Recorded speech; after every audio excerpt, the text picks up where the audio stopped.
எடுத்தவதான் என்னையும் தத்து கொடுத்து புட்டா. பெத்த கடனுக்குத்தான் என்ன வித்து வட்டிய கட்டி புட்டா.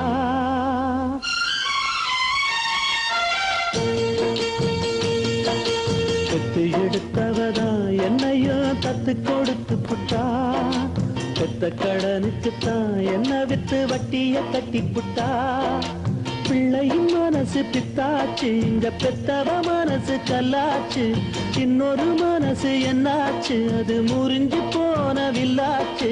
பெத்து எடுத்தவதான் என்னையும் தத்து கொடுத்து புட்டா. தத்து கொடுத்து புட்டா.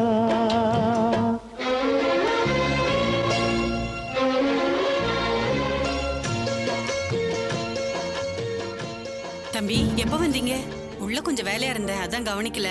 இருக்கட்டும், பரவாயில்லைங்க. திவ்யா அம்மா மேல தூங்கிட்டு இருக்காங்க, எழுப்பிட்டு வரட்டுமா தம்பி? இல்ல, எழுப்ப வேண்டாம். சரி, காஃபியாவது போட்டு கொண்டு வரட்டுமா? சரிங்க. சரி.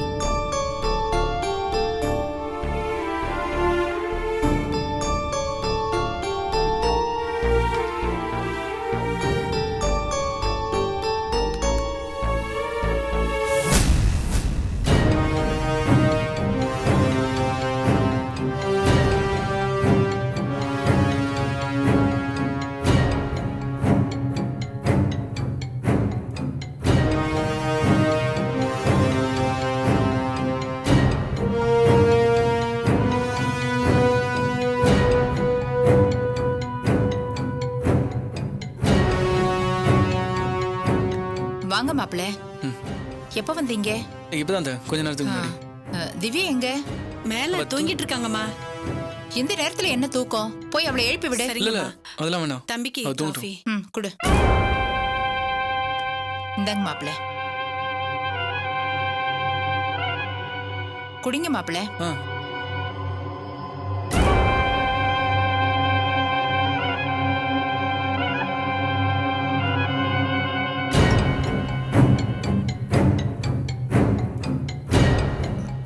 மாப்பிள்ள, ஏதோ ஊருக்கு போலான்னு சொன்னீங்களா? அப்புறம் உங்களுக்குள்ள ஏதோ பிரச்சனை வந்து வேண்டான்னு சொல்லி திவ்யா ரொம்ப வருத்தப்பட்டா. உங்களுக்குள்ள என்ன சண்டைன்னு கேட்க முடியாது, ஆனா சமாதானப்படுத்தி வைக்கணும் இல்லையா? இல்ல, ஷாம் விஷயத்தை பத்தி பேசாதன்னு திவ்யா கிட்ட பல தடவை சொல்லியிருக்கேன். ஆனா திரும்ப திரும்ப அதே தான் பேசிட்டு இருக்கா. அதால தான் பிரச்சனை. நான் அவகிட்ட சொல்றேன் மாப்பிள்ள, உங்களுக்கு பிடிக்காத விஷயத்த இனிமே அவ பண்ண மாட்டா. போதுமா மாப்பிள்ள? அப்புறம் நடந்தது நடந்து போச்சு, அதை விடுங்க. நான் நம்ம டிராவல் ஏஜென்ட்ட வர சொல்றேன். குமிழி என்ன, நீங்க குளுமணாலிக்கே போயிட்டு வாங்க. இப்பவே ஃப்ளைட் டிக்கெட் போட சொல்லிடுறேன். 2 பேரும் சந்தோஷமா போயிட்டு எத்தனை நாளைக்கு வேணாலும் இருந்துட்டு வாங்க. இதுதான் உங்ககிட்ட இருக்கிற பிரச்சனையே. இதுக்கு திவ்யா பண்றது எவ்வளவு பரவாயில்லையே. இப்ப நான் என்ன தப்பா சொல்லிட்டேன்? இப்ப நான் அவசரமா வெளியூர் போகணும்னு சொன்னா? அவசரமா போக வேண்டாம், நல்லா ஆறாமற யோசிச்சு அதுக்கப்புறமா வேணா போங்க. என்ன இப்போ போறோம் போலங்கிறதுலாம் இப்ப பிரச்சனையே இல்லைங்க. வேற என்ன மாப்பிள்ள? நீங்க சொல்ற துணிதான் தப்பா இருக்கு. இதை விட பவ்யமா நான் எப்படி சொல்றதுன்னு தான் எனக்கு தெரியல. இப்ப கூட நீங்க அதிகாரத்தோட தான் பேசிட்டு இருக்கீங்க. இப்படி வார்த்தைக்கு வார்த்தை தப்பு கண்டுபிடிச்சு குத்த சொன்னீங்கன்னா எனக்கு என்ன சொல்றதுன்னே தெரியல. இத பாருங்க, உங்களை தப்பு சொல்றதுக்கு நான் எந்த பிளானும் பண்ணல. நீங்க அந்த மாதிரி நடந்துக்கிறீங்க, அத சொன்னா உங்களுக்கு கோவம் வருது. நீங்க எனக்கும் திவ்யாக்கும் ஏதாவது செய்யணும்னு ஆசைப்பட்டீங்கன்னா அது சந்தோஷம் தான். ஆனா அது ஒரு அக்கறையோட பாசத்தோட நீங்க செய்யற மாதிரி எனக்கு எதுவும் தோணலங்க. நீங்க எது பண்ணாலும் அதுல என்கிட்ட பணம் இருக்குங்கிற அகம்பாவம் மட்டும்தான் எனக்கு தெரியுது. இவங்களெல்லாம் எந்த ஜென்மத்துல திருத்த முடியாத போல இருக்கு. இப்ப கூட நீங்க அதை தான் பண்ணிட்டு இருக்கீங்க. இப்ப நான் என்ன பண்ணணும்னு நினைக்கிறீங்க? சொத்தெல்லாம் அநாத ஆசிரமத்துக்கு எழுதி வச்சுட்டு, இல்ல கோவிலுக்கு எழுதி வச்சுட்டு, ஆண்டி பண்டாரமா கோயில உண்டை கட்டி வாங்கி திங்கிற அப்ப உங்களுக்கு சந்தோஷமா? இத பாருங்க, நீங்க பணக்காரங்களா இருக்கீங்களேங்கிற வருத்தமும் பொறாமையும் எனக்கு இல்ல. அதே மாதிரி என்கிட்ட பணம் இல்லையேங்கிற வருத்தமும் எனக்கு கிடையாது. இத புரிஞ்சுக்கிட்டீங்கன்னா பிரச்சனையே வராது. ஆனா அது உங்களுக்கு புரியவே புரியாது. ஏன்னா பணம் தான் எல்லாமே நீங்க நினைச்சிட்டு இருக்கீங்க. இதுக்கு மேல திவ்யா இங்க இருந்தா கரப்ட் ஆயிடுவா. ஒழுங்கா இருந்தவ கொஞ்ச நாளைக்கு இங்க இருந்ததுக்கே ஒரு மாதிரி ஆயிட்டா. முதல்ல நான் அவளை இங்கிருந்து கூட்டிட்டு போறது தான் நல்லது. கொஞ்சம் இருங்க. இப்ப என்ன சொன்னீங்க? இங்கே இருந்தா திவ்யா கெட்டு போயிடுவாளா? திவ்யா என்ன வானத்துல இருந்தா குதிச்சு வந்தா? நான் பெத்து வளர்த்த பொண்ணு 20 வருஷமா ஏன் கூட தான் இருந்தா. இப்ப கல்யாணமாய் கொஞ்ச நாளா தானே உங்க கூட இருக்கா. என்ன நினைச்சு நீங்க அப்படி சொல்றீங்க? என்னமோ நாங்க மட்டும்தான் இந்த உலகத்திலே கெட்டவங்க மாதிரி பேசுறீங்க. உங்க மனசுல உண்மையிலே என்னதான் இருக்கு அதை உடைச்சு ஓப்பனா சொல்லிடுங்க. அதுக்கு தகுந்த மாதிரி நாங்க நடந்துக்கிறோம்.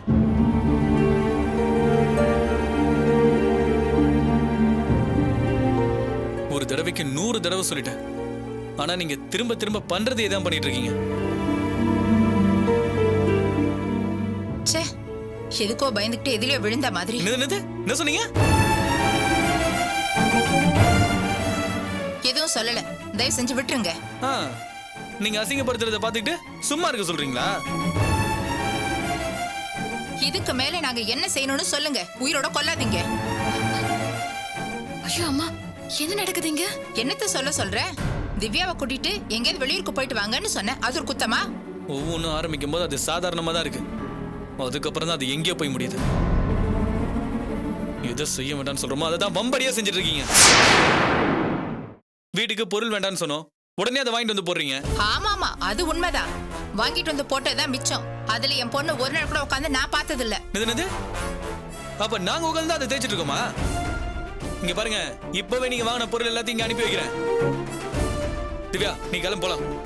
எனக்கு இப்ப வந்தனா நீ ஏன் கூட இருக்கலாம், இல்லனா எப்பவுமே நீ இங்கதான் இருக்கணும். இப்ப நீ வர போறியா இல்லையா?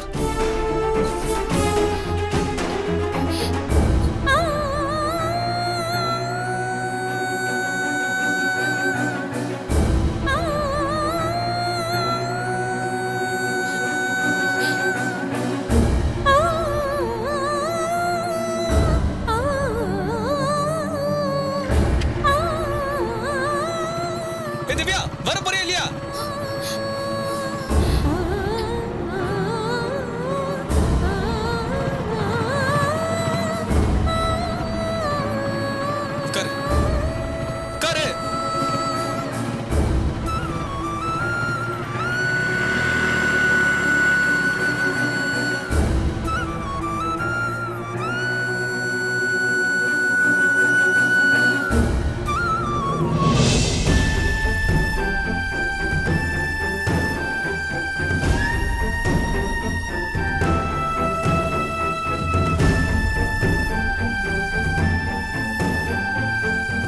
என்னம்மா நீ சொல்றது என்னால நம்பவே முடியலையே. சந்திரா அப்படியெல்லாம் நடந்துக்கிறவ இல்லையே. அப்படிலாம் சொல்லாதீங்க. அவங்க அந்த மாதிரி நடந்துக்கிறவங்க தான். நம்ம கிட்ட காட்டிக்கல, அவ்வளவுதான். முதல்ல நான் கூட நம்பவே இல்லை. கொஞ்சம் கொஞ்சமா அவங்க பேச ஆரம்பிச்சதுக்கு அப்புறம் தான் எனக்கே ஒரு மாதிரி ஆயிடுச்சு.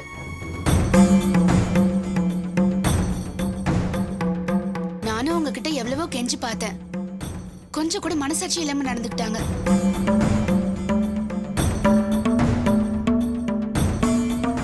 சந்திராமா பெரிய கோடீஸ்வரினா நாம வேணா பயப்படலாம். நம்ம கிட்ட வேலை செய்யற பொண்ணுங்க எப்படி பயப்படுவாங்க?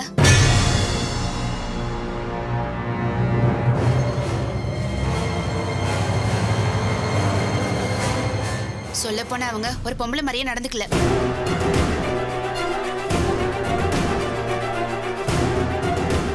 மோசமான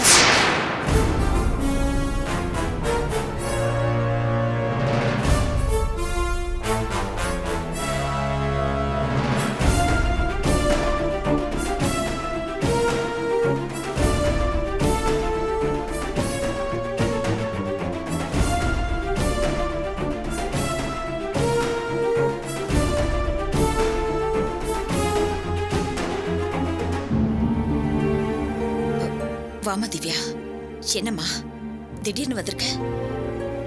எனக்கு தெரியல அத்தை.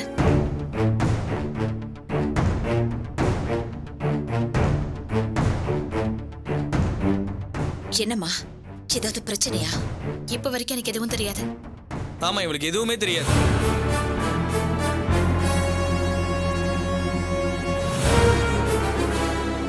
சரியா, பாட்டியை உள்ள கூட்டு போய் உட்காருவை. அப்புறம் இவங்க வீட்ல இருந்து வந்த திங்ஸ் எல்லாத்தையும் பேக் பண்ணி ரெடியா வை.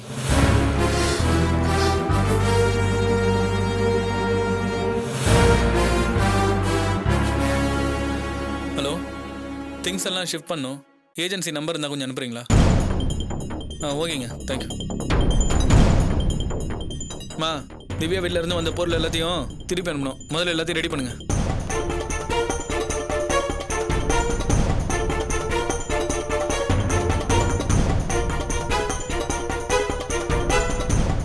என்ன சூர்யா, ஏன் நின்னுட்டே இருக்க? என்னப்பா, என்னாச்சு? மா, இதெல்லாம் இல்லாம நம்மளால வாழ முடியாதா? முடியும். இப்ப என்ன நடந்துச்சு அது சொல்லு. திவ்யா, நீயாவது சொல்லுமா. நான் தூங்கிட்டு இருந்தேன். திடீர்னு கூப்பிட்டு வா போலான்னு சொன்னாரு. நான் வந்துட்டேன். எனக்கு எதுவுமே தெரியாது. என்ன நட்ராஜ், என்ன பிரச்சனை? பின்ன என்னம்மா, அவங்க பணக்காரத்து முறை நம்ம கிட்ட தான் காட்டுவாங்களா? இந்த பொருள் எல்லாம் அவங்க வாங்கி கொடுத்ததான். ஆனா திவ்யா யூஸ் பண்றதே இல்லையா? நாம தான் ஆண்டு அனுபவிக்கிறோமா? யாருமே எடுத்து எடுப்புல இப்படி ஒரு வார்த்தையை சொல்ல மாட்டாங்க. என்ன பிரச்சனை நடந்துச்சு? நீ சொல்றது நியாயமா இருந்துச்சுன்னா நீ சொல்ற மாதிரி செய்யலாம். என்ன எதுக்கு எடுத்தாலும் பணம், எல்லாமே பணம் பணம்னு பேசிட்டு இருக்காங்கம்மா. கொஞ்ச நேரம் கூட நிம்மதியாவே இருக்க விட மாட்டாங்கம்மா. அதான் நான் திவ்யா இங்க கூட்டு வந்துட்டேன். நீ அவங்க கூட சண்டை போட்டியா? உன்னை சண்டை போடுறதுக்கு அங்க அனுப்பி வச்சேன். ஒருவேளை அப்படியே வரதா இருந்தா திவ்யாவையும் கூட்டிட்டு வந்துட்டியே. இது எப்படிப்பா சரியா இருக்கும்? எனக்கு உடம்பு சரியில்லை, பாத்துக்க ஆள் இல்லைன்னு உங்க மாமியார் வந்து திவ்யாவை கூட்டு போனாங்க. இப்ப அவங்க துணைக்கு ஆள் வந்துட்டாங்களா? அவ்வளவு பெரிய மனுஷி நம்ம வீடு தேடி வந்து அனுப்பி வைங்கன்னு முறைய சொல்லி தானே கூட்டிட்டு போனாங்க.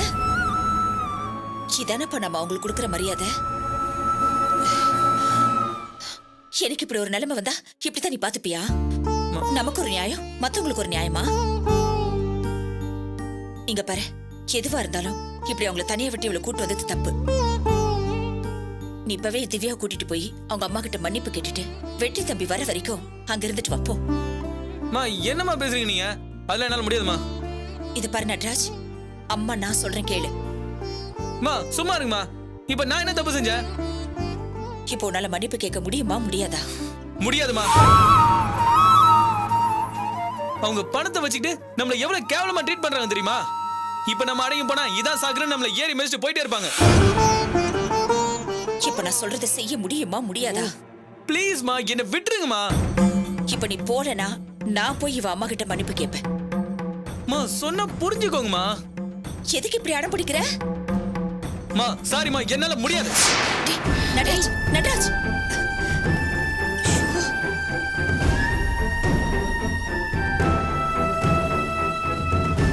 திவ்யா, என்னம்மா இது?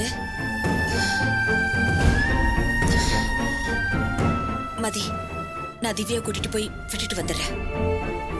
வாமா திவ்யா போலாம். என்னம்மா? இல்ல, உங்க பையன். அவன்கிட்ட நான் பேசிக்கிறேன், நீ வா. அத நான் போய் விட்டு வந்துடுறேன். சரிம்மா, வாமா வா.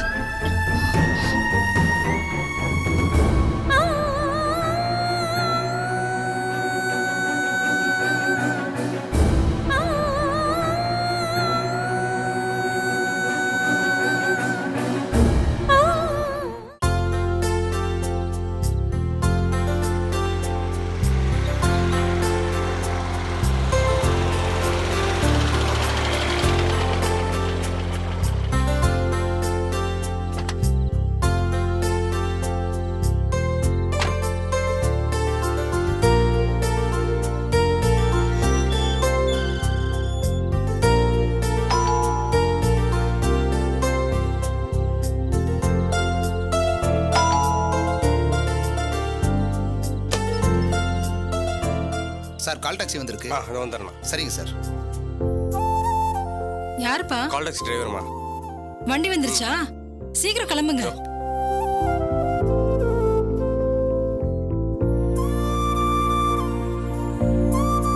அங்க போய் இடத்து ஓனரை பாக்குறேன், வேலை இருக்குன்னு ராஜி எங்கேயும் கூட்டு போகாம இருந்துடாத. நான் பாத்துக்கிறேன்பா. வேலையும் முக்கியம். அதோட 1-2 நாள் கூட ஆனாலும் பரவாயில்ல, அங்கேயே தங்கிட்டு வாங்க. சரிப்பா, நாங்க கிளம்புறோம். என்னம்மா, எல்லாத்தையும் எடுத்து வச்சிட்டீங்களா? எல்லாம் எடுத்து வச்சுட்டேன் அத்தை.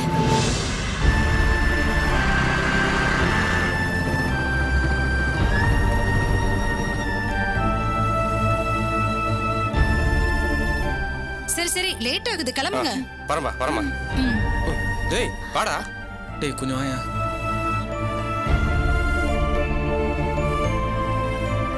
நடராஜ் என்னடாச்சு?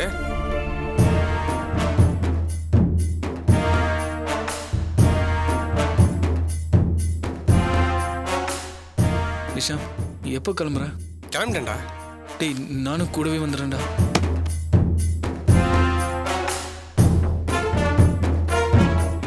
டேய் என்னடா சொல்ற? எனக்கு இங்க இருக்கவே பிடிக்கலடா. எரிச்சலா இருக்கு. ஆளாளுக்கு என்ன போட்டு டார்ச்சர் பண்றாங்கடா.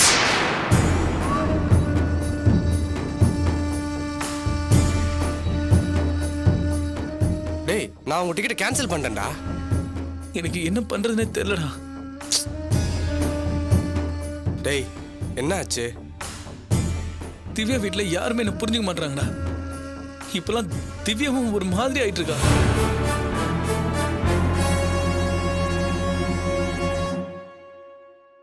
இன்னி கூட அம்மாக்கு சப்போர்ட் பண்ணி தான் திவ்யாவோட அம்மா கிட்ட சண்டை போட்டேன். அதுக்கு அம்மா என்ன திட்டாங்க. அது மட்டும் இல்ல, என்ன போய் அவங்க கிட்ட மன்னிப்பு கேட்க வேற அம்மா சொல்றாங்கடா.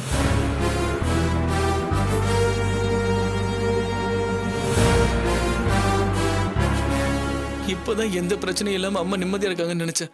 திரும்பவும் பழையபடி அவங்க மனசு வருத்தப்படுற மாதிரி எல்லாம் ஆயிட்டு இருக்குடா. நான் என்ன அவங்க கிட்ட அது வேணும் இது வேணும் நான் கேட்கிறேன். அவங்களாவே எல்லாத்தையும் செஞ்சுட்டு இப்ப நமக்கு இல்லாத தேவையில்லாத பிரச்சனையா வந்து நிக்குது.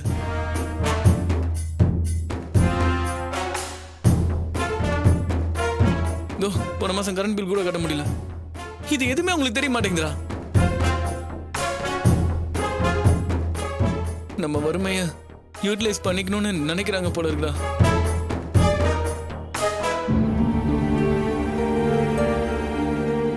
நான் எப்படி அம்மா விட்டுட்டு அவங்க வீட்டுக்கு போவேன்?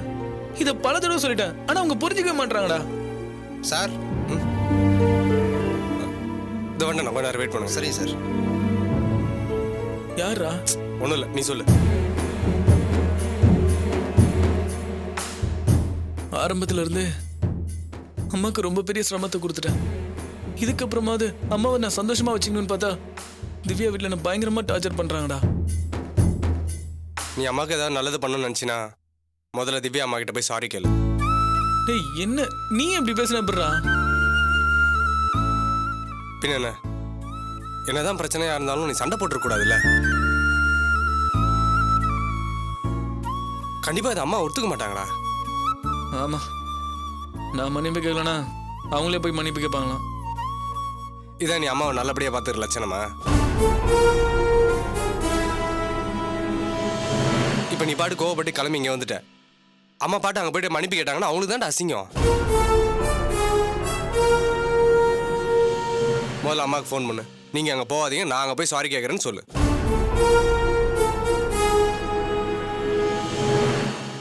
யோசிக்காத ஃபோன் பண்ணு. ஃபோன் பண்றா.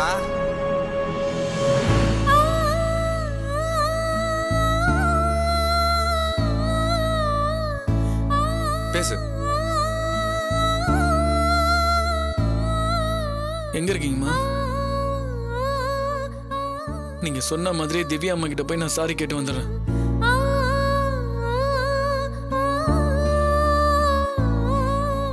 இவர் நடந்ததெல்லாம் விட்டு இனிமேலாவது இந்த மாதிரி பிரச்சனை வராமல் பார்த்துக்கணும்.